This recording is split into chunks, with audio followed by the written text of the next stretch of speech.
All right, welcome to Bet the Edge. I'm Jay Croucher here with the returning Drew Dinsick. It's been a while, Drew, since we've seen your luscious long locks and heard that supple voice of yours returning now from the slopes of my old stomping grounds, Colorado, though you got a lot Yeah. more work done on the slopes than I did. As I was saying before we started recording, it kept on having new children while I was living in Colorado, so not super conducive with newborns hitting the slopes. But how was it overall? It was incredible. Aspen is as good as advertised. The beer flowed like wine, exactly like they said. And the women flocked like the salmon of Capistrano. I honestly, it's extremely, extremely fun. Just a great resort town, expensive beyond belief. But if you set that part of it aside, if you're paying for a skiing resort experience, like you cannot do better than that. The variety of the different skiing opportunities at all the different mountains was incredible. And just overall, the dining, the food, everything was just 5 stars. I am still blown away. I thought I had experienced the best of Western resort skiing, but now I know it is in Aspen. There you go. Yeah, I think the thing with Denver, if you're living in Denver, as I was for a while, like Denver, the city itself isn't, I don't think, that special. Like it's a good, fine city, and a lot of people. It's interesting because just like a lot of people move from all over America to Denver, and so it just feels like everyone there is like 38 years old. And like a Radiohead fan that has one kid or something. Like it's kind of that type of vibe. But and Yeah. like downtown Denver is not great. But the thing is that like places like Vail and Aspen are so close. And like if I was living close to New York, moved to Denver, and it was like it's obviously not the same cultural experience as living in New York City, but there was something. The redeeming feature, obviously, is that you're just walking down the streets, you look out of the mountains, and then you go to the mountains, you go to Vail or Aspen, and there's like German people and Italians and Argentinians. It's like, all Yep. right, well, downtown Denver's not much, but an hour, 2, 3 hours away, there's people coming from all over the world to check out these mountains. Yeah. Anyway, we're going to talk about the Denver Nuggets at some point in the pod. We're going to talk about the Central and Southeast divisions in the NBA, all NBA today. We'll talk about the West 1 seed, and then we will do our weekly or bi-weekly check-in on the MVP race, which continues to move. But let's start off with the Central Division, Drew, which for a lot of the season just looked like it was done, looked like the Bucks would run away with it, even though they weren't playing well. Then it looked like it was done the other way, where the Cavs got into like minus 500 or so, I want to say, when they were on their incredible run and the Bucks were scuffling and entering games on Sunday. And this is going to flip, given that the Cavs have blown this game to the Nets and the Bucks pulled one out against the Clippers. But this is basically pick entering Sunday. So we'll see the Bucks. I'm guessing the market will probably put them back up at like minus 150, that type of range. Yeah. But the Bucks, they were 7-point favorites against the Clippers, and they really could have lost that game. I mean, that game was tied late in the fourth. They ultimately pull it out just because the Clippers were relying on like Terrence Mann and Amir Coffey to create offense. But what do you think ultimately of this race, which is effectively the 2-seed market?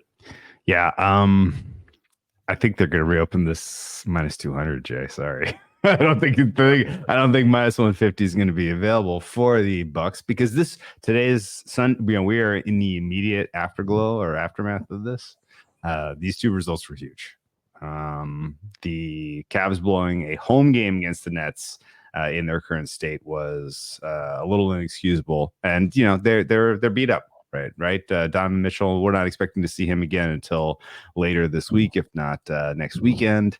And this is a team that just in general has been trying to figure themselves out as they have kind of been shuffling through these lineup combinations. And they don't have any easy outs. Next to Monday, if you're listening to this on Monday, they are playing the Phoenix Suns. And the Phoenix Suns will have Devin Booker back. Good luck to the Cavaliers bouncing back from this tough loss against the Nets when you're going up against a full strength Suns team. I think there is a very realistic likelihood here that the Cavs capitulate here in the next week. and that this market is a runaway. So I think the game for the Bucks beating the Clippers was obviously less, I think, telling. You didn't have a full strength Clippers team to really kind of say that the Bucks have quote unquote figured it out. But the Bucks at least are kind of approaching full strength, and they're now in the phase where Doc Rivers knows what he has to work with, and he's got these guys playing better regular season basketball than they were playing in the previous stretch when he immediately took over, and they're playing in the stretch when before Adrian Griffin was fired. So I think ultimately the Bucks kind of performing at a level that gets them into the 2 seed free and clear, I think is a fair expectation.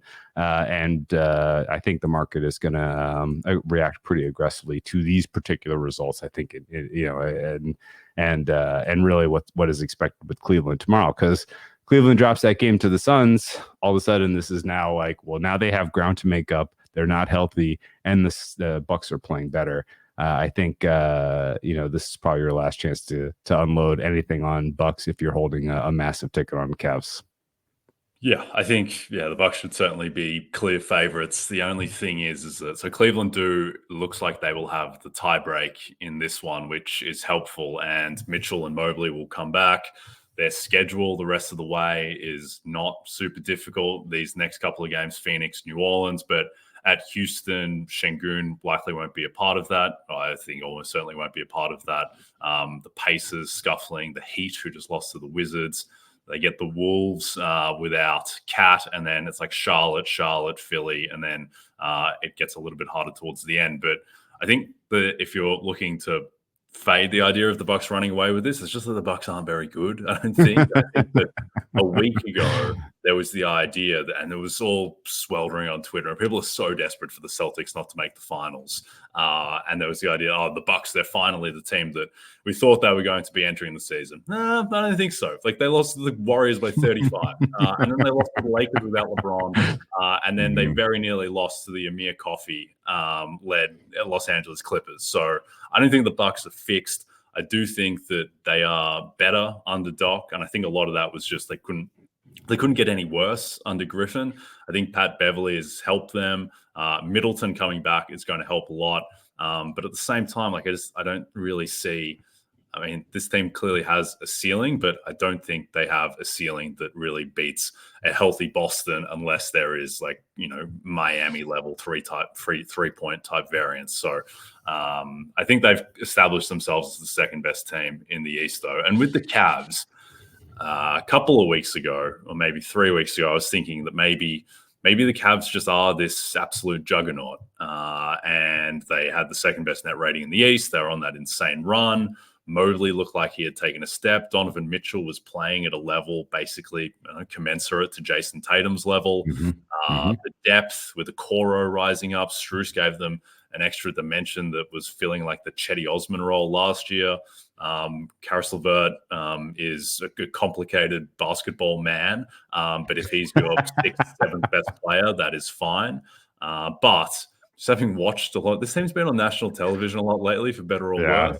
Yeah, and it's not for better. It's not pretty. It's I was very impressed. Well, not impressed necessarily, but I was very captivated by the almost Reid game on national TV. Yeah, the other night, but it wasn't good basketball. And Jared Allen has definitely gotten a lot better, but Garland hasn't. And I think a lot of that is the fact that you forget this, but when you have a broken jaw, you can't eat food for a month. And he just looks like he didn't eat food for a month. He just doesn't look like he's right and all the way back. And he's not going to the rim as much or being as effective, probably because he wasn't able to eat food for a month, and he's probably still coming back conditioning-wise. So they just seem a little bit all over the place. They're not going to have that much time to click into place in terms of getting healthy and then just figuring out like Mobley Allen together with Mitchell Garland together. They have these two awkward overlapping things at the two positions or two areas at guard and center effectively that,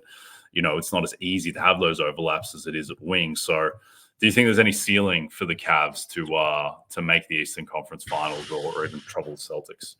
Yeah, I mean, if they have to go through the Bucks on the road, I feel less good, obviously.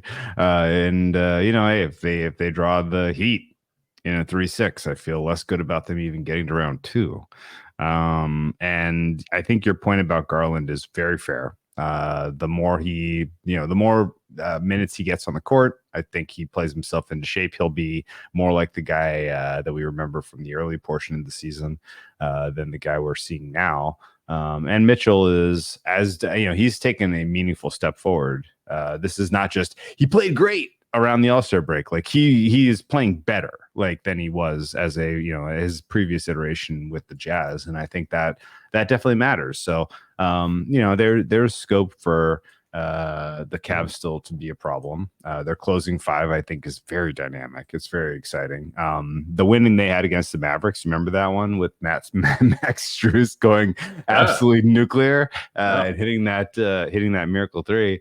There were some high points from the Cavs in that game where you're like, okay, like this team can fight. They can fight through a playoff, adversity in the playoffs, and you were starting to feel better about them. But I will say that the key to being sort of the second choice in the East, which is really what we're talking about between the Bucks and the Cavs, is that the Bucks really needed to not figure it out. And what you're seeing from Giannis right now is just special. Like he's performing at a level that is just, I don't remember seeing it in his career to this point. I didn't know he had this gear offensively, frankly. And it has nothing to do with who he's out there playing with. Like it is simply just how he is playing basketball from what I can tell you. Maybe there is some spacing things that are too tough for me to discern because I just don't really understand basketball as well as the top, end boss guys. But there's been huge stretches here where Lillard has played very poorly, and you're like, man, is he broken? Is he on the decline? Like, is it over? Like the amount that he had dropped from first stretch of the season to now is meaningful. And there's some people who could read into that as just like, hey, he's cooked, like it's over. But we shouldn't have expected it was going to be immediate for a guy like Lillard, who is, kind of the central engine of an offense on a bad team with the Blazers, to become, an effective second banana after Giannis with the Bucks. And they are starting to show you signs that they're figuring it out, which I think is important for a playoff expectation and really kind of just, actually realizing their potential as the clear second best team in the East. So I'm not scared of the Bucks right now as a Celtics backer in any way, shape, or form. There are still clear and obvious structural failures for them defensively at point of attack that, tend to be your Achilles heel in the end of a series that's close. So the Bucks could get beat by the likes of the Cavs, even in a 2 versus 3, series that's closely contested. But the fact that Lillard seems to be physically fine today kind of was a little bit of a proof of concept in that. Actually, even the last game where he was started out so against the Lakers, he was useless, miserable in that first quarter. And it was like, why is he even playing? Like, this guy's not right. Like, clearly, like what is happening here? He played through whatever, kind of rust he needed to shake off. He was excellent after that. And then today he was spectacular. So if he is that kind of Robin to Giannis's Batman, then, you have a 1-2 punch that can definitely get you to the Eastern Conference Finals. Now, can that get you more than 1 or 2 wins against the Celtics? It remains to be seen. But I think Bucks are right now, at least pretty clearly, ought to be rated your number 2 team in the East until we know if and when we see Joel Embiid back again. Yeah. On Giannis, I think you could make a pretty strong case that this is the best offensive season of his career, defensively as well. He's not quite at the 19-20 level when he won DPOY, but he's a lot better than he was the past couple of years by the advanced defensive stats there. And the thing last year where, he was, I think, pretty firmly in the mix for MVP in the last couple of weeks of the season. And I will go to my grave thinking that, he had this he had these 2 games in 3 nights. I think it was like a Friday and a Sunday night on the penultimate weekend of the season where he played Boston and Philly. And I thought that if he swept those 2, that he would have won MVP. And he beat Embiid on the Sunday, but he lost by 40 at home to the Celtics. It's like 2.5-point favorites on the Friday. And I think that really sunk him. And then, you'd probably need Embiid not scoring 50 plus against the Celtics the following week. But I think it was a real path for him to actually win the award. And he wouldn't have come close to deserving it, even though I backed him and thought that voters would skew that way if he did that double. But he has gotten significantly better. He's just shooting better from everywhere. Like, he's shooting 83% at the rim. And he takes over 50% of his field goal attempts at the rim. From floater range, last year he shot 35%. This year he shoots 45%. And he takes 25% of his shots from floater range. Like, that's insane. Yeah. And then mid-range, he's at 37% after being 35% on long twos. And then he's shooting 30% from three as well, which is, not good, but that's the best he's shot in the past 3 years. So he is at another level. It's just the perimeter. I mean, they're guarding, I know that James Harden isn't James Harden anymore, but like Malik Beasley is their wing stopper on James Harden on Sunday. And there's just nothing there. And I think that creates ripples into the rest of the team.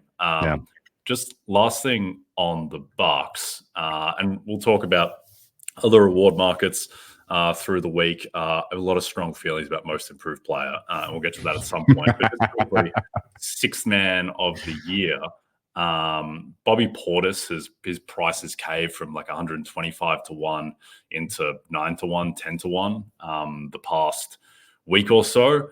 I would be stunned if Portis wins sixth man of the year, where I don't think you put a line through him. I think it's impossible. I think he's like the way I price the market, he's a 3% chance to win the award, the way I do it. But the problem with Portis is that he just has no superlatives in the race. Like, he's not the best at anything of any candidates. He's not even really in the top 2 for anything, for any candidates, like in terms of scoring, playmaking, advanced stats, defense.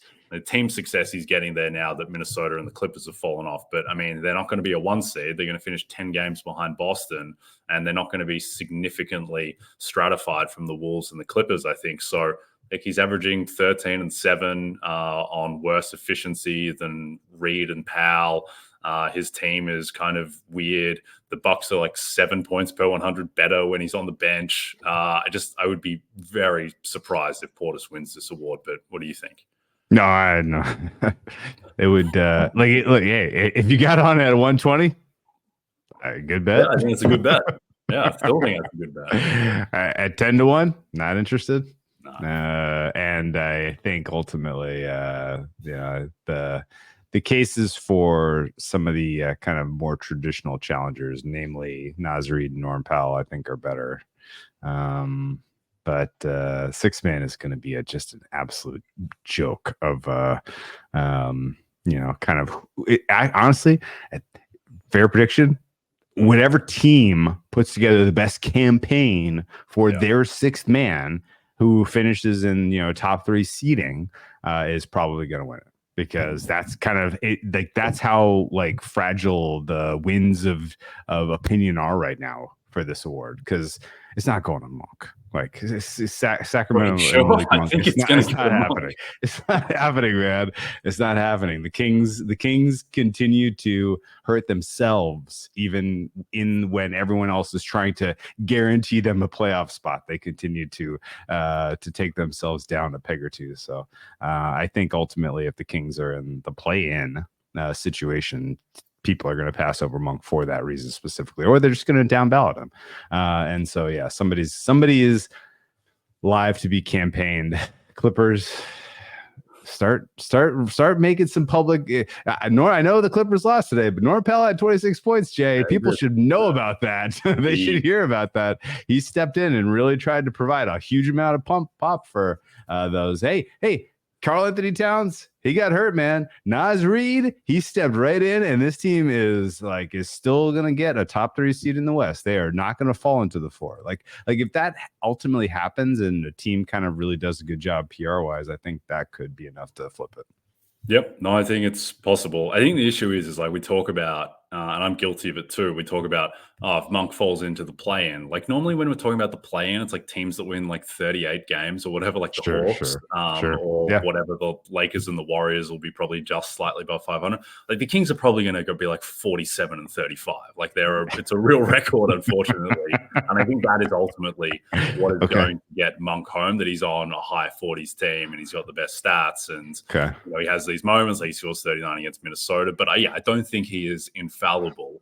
And if they do slide a bit and they're like an 8 seed and Minnesota or the Clippers take off, then I do think that he can be gotten. I think that the key thing in the race is that Westbrook and Cat both going down. Like Norman Powell just closes every game now for the Clippers. And I think the key to me is it's not so much the stratification of seed. It's the fact that if you poll every voter on who the best teams in the West are, I think pretty much every one of them would tell you that Sacramento are 10th. They're the 10th best team in the West. No one thinks that they're better or more of a chance to win than I think any other team that is going to be in the playoff to play-in mix. And Norman Powell plays on the team that is the third favorite for the title. And he's just more important to the season than Malik Monk is going to be. Nazarene doesn't feel quite as important to the season, but he's still on a team that's, you know, the people who pay attention, he does, Jay. Yeah, Hoopers love Naz. And the thing is that, so like we're recording just as Naz is about to tip against the Lakers, so maybe he has 2 points tonight, maybe he has 50, we don't know, but he is with Cat down, he is the second highest usage player on the Minnesota Timberwolves. He had 31% usage against the Cavs. That's like what Giannis does. Like that's more usage than Jokic. Jokic is like 28, 29% usage on the season. So I think he's going to take a ton of shots. He's going to have to play more because no one else can do anything on the team outside of Ant on offense. So I think that he has a path. I think Powell has a path, but unfortunately, I think Monk is the most likely winner. But Portis, we agree, is very clearly fourth tier. Yeah, he's the Karis LeVert land, which is a barren land with very little water. And he'll finish ahead of Tim Hardaway Jr., so you got that going for you if you bet. Yeah, I think there's well where Portis can win. Just don't think he's 10% with like the market is implying. Right. All right, spring training is here. So for those looking to get ahead on the upcoming MLB season, grab your Roto-World Baseball Draft Guide. It's loaded with comprehensive positional rankings, projections, and player profiles to ensure your draft is a success. Visit NBCsports.com/draft guide and use code baseball24 to get 10% off at checkout. All right, let's talk about MVP, given that we are talking about awards, and this is obviously the one that gets the most press. Big surge towards Jokic since the All-Star break, which he has been no small part of, given that he has played very much like the best player in the world. He's had these massive marquee wins. He had the 32, 16, and 16 against the Warriors on national TV. He takes down the Celtics and has that phenomenal lob pass to Aaron Gordon to almost wrap it up. Though we didn't do a show together last week to talk about that game, but like the Celtics, everyone came out of that game being like, "Oh, the Nuggets, like they're right there with the Celtics, and the Celtics are really going to struggle if they see them in the finals." I came out of that game thinking that the Nuggets shot 60% from mid-range, 96% from the line.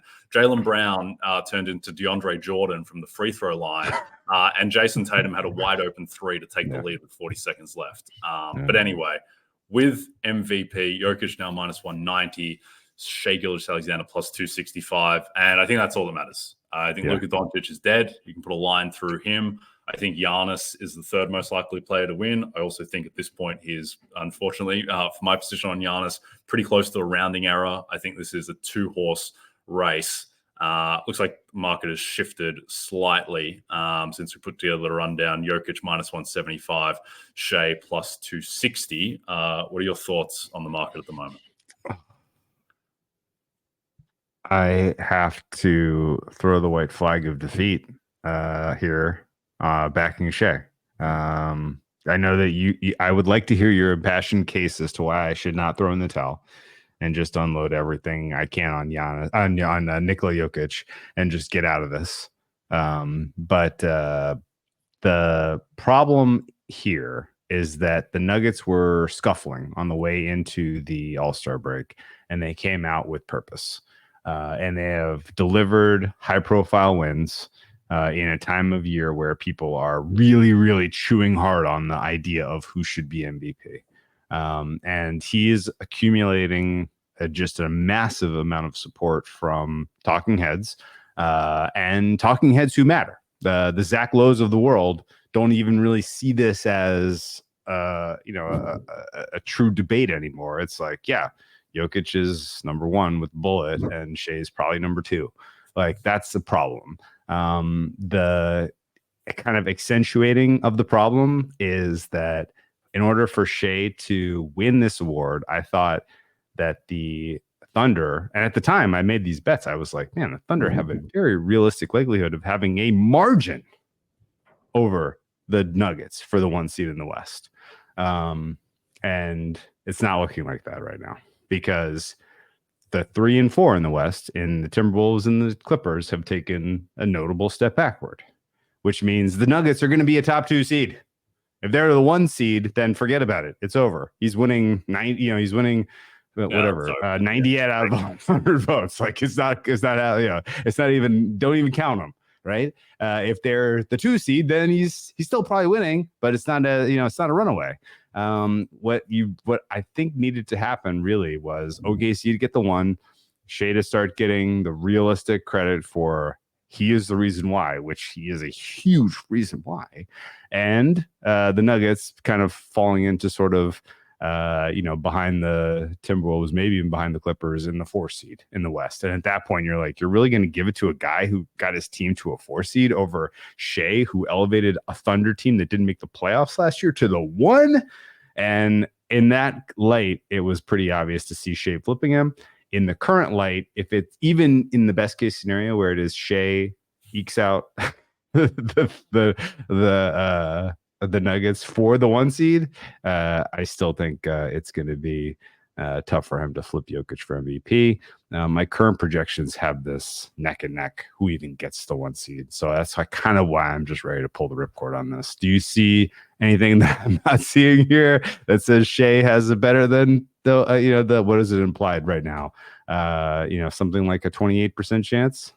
I think that is about fair on Shai, like that type of range at the moment. And I think that, look, the reason that I was so bullish on Shai in the All-Star break basically is that Jokic was coming off these 3 losses in a row where they got lost by 29 to Sacramento, got blown out by Giannis in Milwaukee.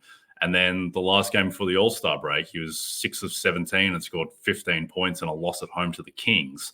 And it just felt like the Nuggets weren't going to rev it up to the degree that they had. And so I thought that if just the status quo endured and Shai finished, 2-3 games in front of Jokic kind of just kept on doing his thing, which his thing had kind of become averaging. He averaged 26.6 points in January and 11.5 rebounds, 8.5 assists. I thought if that held, that Shai would win. But the problem is with that is that Jokic has just come out like a man possessed, and he's done it in these incredibly high-profile games. It is incredible the difference in his scoring mentality in big games as opposed to not big games. Like, for instance, against Sacramento at the end of February, he took 9 field goals for the game. I think against the Lakers, he might have a couple of days after that, he might have taken 11 in the first quarter. So he just, and that is kind of, it's a testament to him that, and you saw it in the playoffs, like when he needs to score, he has that extra gear, and that gear has just been on full display after the All-Star break. So my thing with MVP is that this award has always been on Jokic's racket because he is the best player. He has the highest pedigree. He is the guy that voters hold in the highest regard of anyone.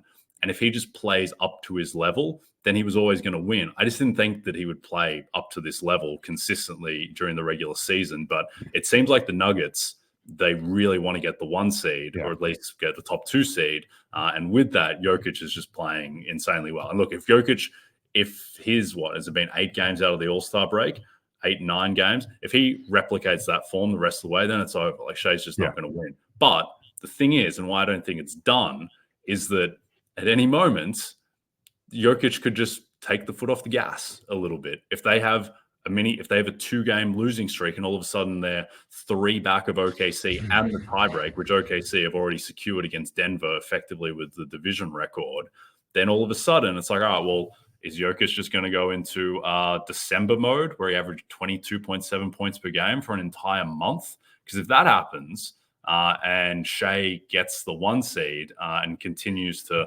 play as he always does, and he just always does the same thing. It's like he scores between 28 and 39 points every single game. Yeah. Didn't have a big scoring night against Memphis tonight, but he was plus 29, and the game was done after the first quarter and a bit. So I don't think this is wrapped. I think that with these awards, and this is something that I've gotten better at over time, is that, when we see a game like Denver-Boston and the way that Jokic played, it's like, oh, it's done. It's all over. Like, Jokic won the MVP that night. Like, really? You won MVP in a 1 regular season game out of 82 that, yes, was nationally televised, but came on March 7th. And at that point, I think he was in a 3 seed. Like, it's not done. It shifts win equity. Like, he might have added like 5 to 6% win equity for MVP in that game, but it's the same with like 6th man of the year. Like, oh, Malik Monk scores 39 against Minnesota. Oh, it's done. Well, he like a week later loses to Houston at home. It's a 7-point favorite. Like, it's very rarely done. The only times that it is when Embiid scores 50 against Boston in the last week of the season. And then it's actually done. But I think that there is still time. Like, we've got not quite a quarter of the season left, but 18 games or whatever. There is still time for another twist.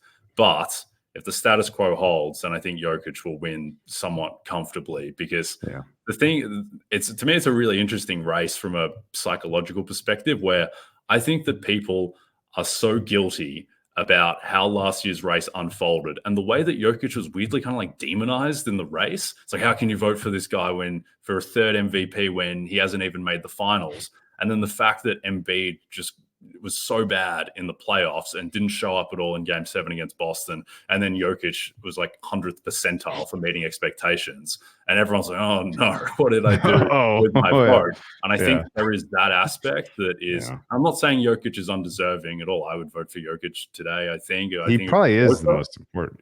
Well, he's the best player. And if he keeps playing like this, then he will win and he should win. But I just think the fact that he has shown he can take the foot off the gas, that opens it up a little bit, but it's going to take a couple of losses and the 1 seed getting further away. But I do think more than most, like, Giannis will never take his foot off the gas, whatever happens. Like, Jokic, if he's all of a sudden, like, the 1 seed is no longer in play, I think he is more likely to let go of the rope than perhaps other players like Giannis or Luka might be if they were the threat to Shai. Yeah, that's totally fair. I feel like, again, like, one of the reasons that I feel like waving the white flag right now, I feel like the bet at the All-Star break was coin flip, that the Nuggets were going to like literally come out of the break and be focused and double down and win that stretch of games. Everyone, not slip during the games that were winnable and really be like clearly dialed into the games that were coin flip. And, so you're kind of like, yeah, this is 50-50. Like, maybe they coast. Right? Yeah, they can coast. What do they need to, press for? Should they press? Right? Like, these were questions that we were having at the All-Star break, and they pressed and they did well, and they won every freaking high leverage game. And the fact that like a game like the Celtics was clearly, like, I think everybody who like follows NBA closely will tune into that one and was like, finals preview, let's go. Like, this is it. Right. And we come out of that game the next day. Zach Lowe spent 30 minutes, like, really just breaking down that game and how important it was and what happened. And 5 times during his breakdown is like, yeah, Jokic is clearly the MVP. Jokic is clearly the MVP. Tatum MVP was never even real. It's definitely dead now. Like that was like the whole kind of subtext to the conversation about that game. Like, that echoes phenomenally success, effectively around the think hive of the people who are in the voting block. So I kind of think it's done. And like, this is not a strong opinion at all. This is a very weak sauce. But the Thunder have been playing well too. and they're not getting credit for it. Like they're getting ignored because they're not in as high profile of games. Like they're keeping pace for the most part, other than the one slip they had against the Lakers. And because it was against the Lakers, it got covered as if they were in some kind of a tailspin. And you're like, the Thunder are playing amazingly well right now. Like they just caught the Lakers on the wrong night. Like, good Lord. And you felt like people, kind of came out of that like the sky was falling for them, and it was not good. And I honestly think the fact that March Madness is coming up is bad for SGA, because if the Nuggets take their foot off the gas during March Madness, and March Madness happens to be sucking the air out of the room on ESPN instead of like actual coverage of the NBA, then Jokic could find some cover, but.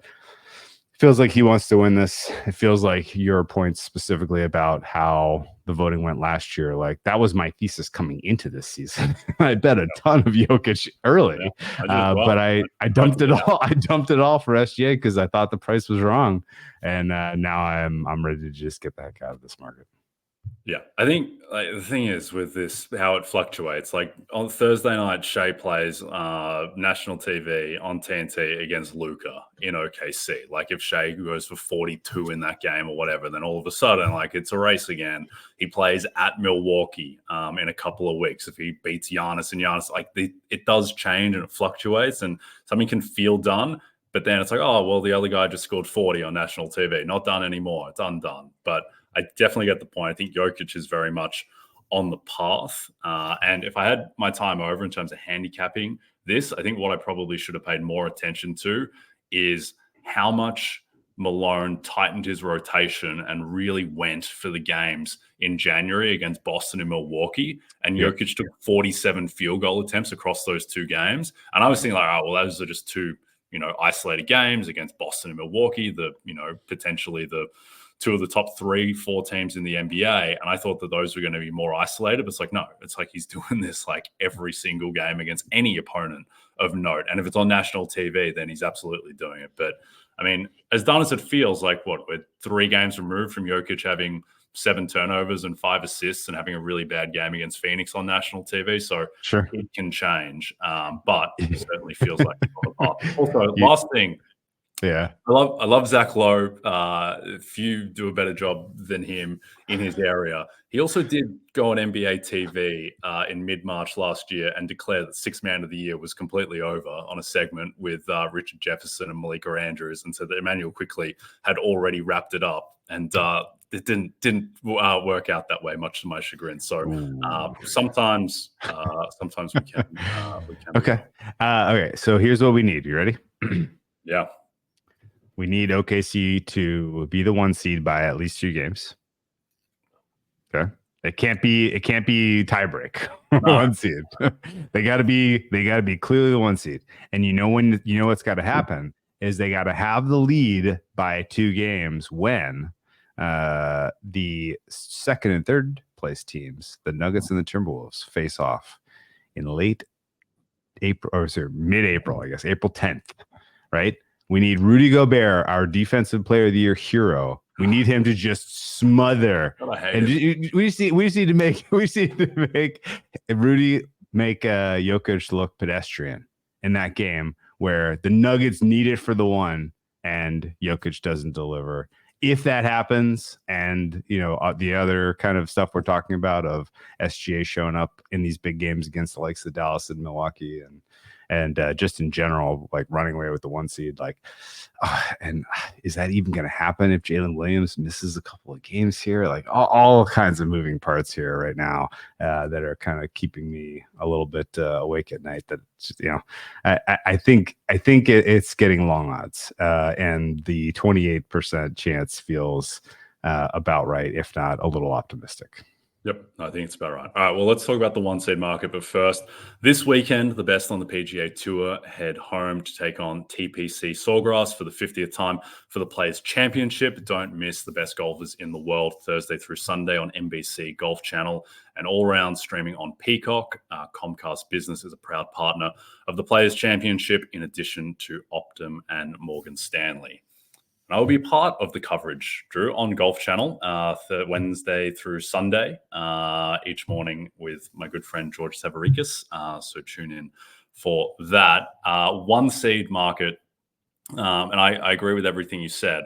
I think in terms of like Jokic MVP, Denver 1 seed, like now is kind of the pivotal stretch. And unfortunately now for Denver starts with a home game against Toronto. So it's not really now, it's a delayed now. But after that, they go at Miami, national TV, ESPN, Wednesday night, home San Antonio, at Dallas, at Minnesota, home New York. So that's like a real stretch of games. So, and with the Toronto game, like I think you need something mainly for MVP, and obviously it ripples into the 1 seed market, is like you need the Nuggets to somehow go like 3-3 in that stretch, while OKC, who are an incredibly soft part of their schedule at the moment, OKC go 5-1, which is very doable even without Jalen Williams because they're playing teams like the Grizzlies again.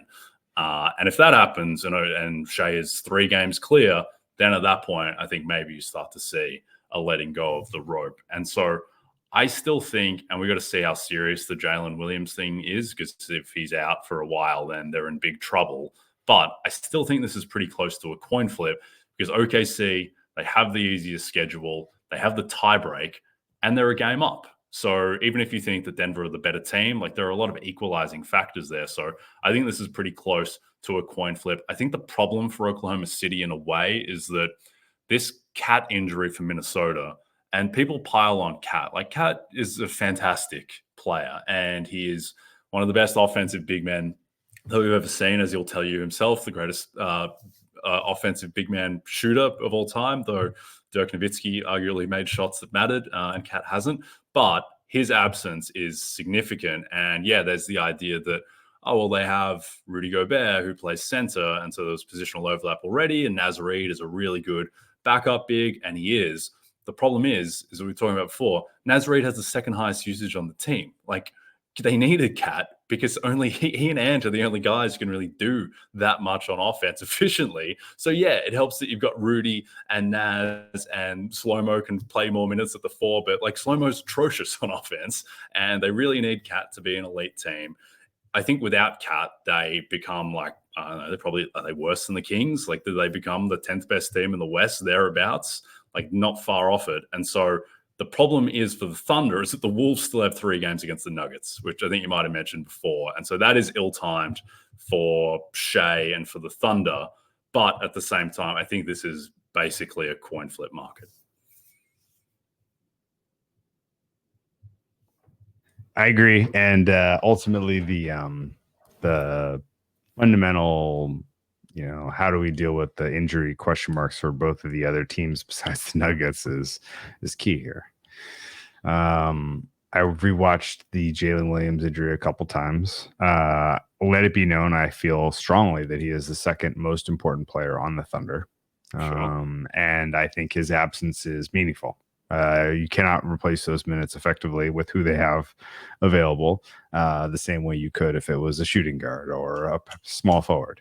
And so their defense is going to struggle, I think, a little bit. Like, they succeed because of what Jalen Williams can do defensively in combination with being able to get away with effectively having Chet out there as a stretch. And I think it's potentially problematic for them, considering their upcoming schedule has a couple of really high profile games. If he misses 2 to 4, maybe it's not as big of a deal, but if he misses 2 to 4 weeks, then we're talking OKC is pretty much out of the mix for the 1 seed, I think. The Timberwolves, I think I think you've kind of nailed this. The fact that Cat goes down now before they have 3 games against the Nuggets really does tilt this pretty aggressively. You have Timberwolves only really have, as far as I can count, 5 games that they realistically should still win in the absence of Cat. And then they have another 5 that are true blue coin flips. And then the rest of the games, they're going to be long shots here, which is about 8 games. It's not good. So I think the Timberwolves are out of the mix. I think the Nuggets are in, prime position, assuming they stay healthy. But that said, like, there's, the injury bug is going around right now. Like, pretty clearly the emphasis of getting players on the court by the NBA it's having some impact. I have to assume that that's part of this, right? Like, what, in the last 3 weeks we've seen like meaningful injuries across so many teams and at so many high levels. I can't imagine that this is not in some way related to an effort to get the players on court more often. But that said, it's been the best regular season in terms of watching basketball. So I appreciate that they're doing this. And, I think ultimately this is probably just a little bit of a gamble on who stays healthy between OKC and Denver. And Denver, I think, has the inside track. I would make them 45% to OKC's 55% to OKC's 45 if you put them head to head, just considering schedule and the impact of the Jalen Williams injury. And yeah, I mean, if Minnesota was fully healthy, I was ready to pound the table and say these guys are the ones that are going to get it there, because I thought their offense was good enough, and the defense is something that is been so repeatable even against the high level teams all season for them. It really is a shame that they now are going to be forced to win games 106 to 105. But I don't see their offense all of a sudden improving. So, yeah, tough break for the Timberwolves. Not even considering the Clippers at this point. The Clippers look very content to just kind of tread water and take a top 4 seed from what we can tell. Although the Pelicans are knocking on the door, so we'll see if they change their tune a bit. But yeah, to me, it looks like the Nuggets probably should be the clear favorite here, and the Thunder just behind them. If the Timberwolves manage to hang in here, considering their schedule, then all the power to them. But it's not something I'm betting on. Yeah, I think that if you're pro Timberwolves in terms of their chances, the main thing is that there's only 18 games left, and it takes not like you can luck box 2 extra wins just with random variance. And even if you're playing at the level of a 10-8 team, it doesn't take that much to go from 10-8 to 12-6 with just a couple of shots falling. And so I don't think that it's that dire for them because of that. But at the same time, I think they're very likely your 3 seed at the moment. And this Timberwolves team is just, I'm glad that I don't have like a massive position on anything Timberwolves related. It's largely been against them in the division market outside of Gobert, DPOY, which I'm still like, this 65 game thing just really makes a man stressed, where he's been sitting at 60, he's sitting at 62. He's missing this game against the Lakers. Like, it's going to be fine probably, but I just want him to play the 65th game. He just gets to 20 minutes in the 65th game, Rudy, and then I don't have to watch Timberwolves basketball anymore. I thought, like, I'm getting paranoid about, like, when he does the money sign, it's like, is he going to get suspended for this? Are they going to make an example of him? And now he's got this, like, hamstring tightness. We just play the 65th game, Rudy. Stop doing dumb stuff. This team is so dumb. It's unbelievable. I watched a lot of T-Wolves this year, and between the decisions that Ant makes at the end of games, like, that was a nice block. Oh, it's a great block. Yeah, he's a great player. The fact in the Clippers game that they were down 3 and he dunked with 3 seconds left. Like, I'm sorry, I don't care if the play breaks out like that. You just need to have some sense at that point. And that was the most Wolvesy thing ever. Cat just loves burrowing into 4 dudes and just throwing the ball out of bounds. Yeah. Rudy is a genius on defense and an anti-genius on offense, and a really tough person to root for. And I will gladly collect my money on Rudy Gobert Defensive Player of the Year, but it's not something I really want to celebrate because I feel like it's blood money because of just the dumb stuff that guy does. Dude, we need him to show up 3 more times, man, against the Nuggets. Like 3 games, Rudy, for the love of God. Or on it's a little macabre. He's at the point now where if he has a season-ending injury, he still qualifies for the award, and I think he'd still win. But just play the 65th game. Yeah. And just lastly, before we sign off, the idea that, so here's what he does.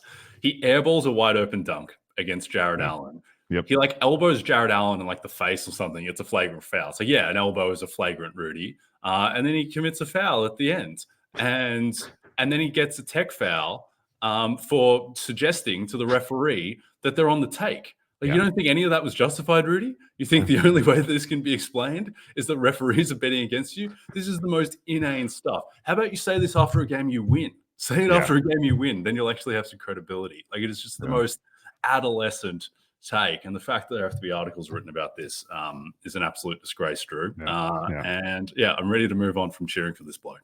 Yeah. And not great that he did all this in the shadow of, or was shadow the precursor of playing the Lakers, who are kind of the quintessential most effective at manipulating the refs into calling things correctly. Like, they're not getting, kind of BS calls here. Like, they're just drawing contact and forcing the refs to call it like they're supposed to. To stick your finger in the eye of the refs on the eve of a Lakers game was especially dumb, I thought. Yeah, there is a great piece of my heart that is so thankful that my biggest ever win on any of these markets was Marcus Smart at 500-1 taking down Rudy Gobert. And it was such a pleasure cheering against that guy every single night and just turning on Jazz games and being like, oh, the Clippers came back from 26 and Paul George is lighting up Rudy on switches. This is magnificent. It's financially beneficial and spiritually beneficial. People forgot Rudy Gobert was singularly responsible for the pandemic. Yeah, exactly. And the best part is that I think if I had a vote that year, I would have voted Gobert. I think he was the most deserving candidate. Without question. You're saying the Marcus Smart year, right? Yeah. It should have been Rudy and Bam. Yeah, I agree with that. And Marcus got it done, much to my delight. All right, we are done. Don't forget to check out NBCsports.com for more information to help you with your wagers. Thanks to those watching on the NBC Sports YouTube channel. If you're listening to us in podcast form, don't forget to rate and subscribe. Also a reminder to find all your favorite NBC Sports shows on Amazon Music. Just head to amazon.com/NBC Sports. From Jay Croucher and Drew Dinsick, we'll see you tomorrow.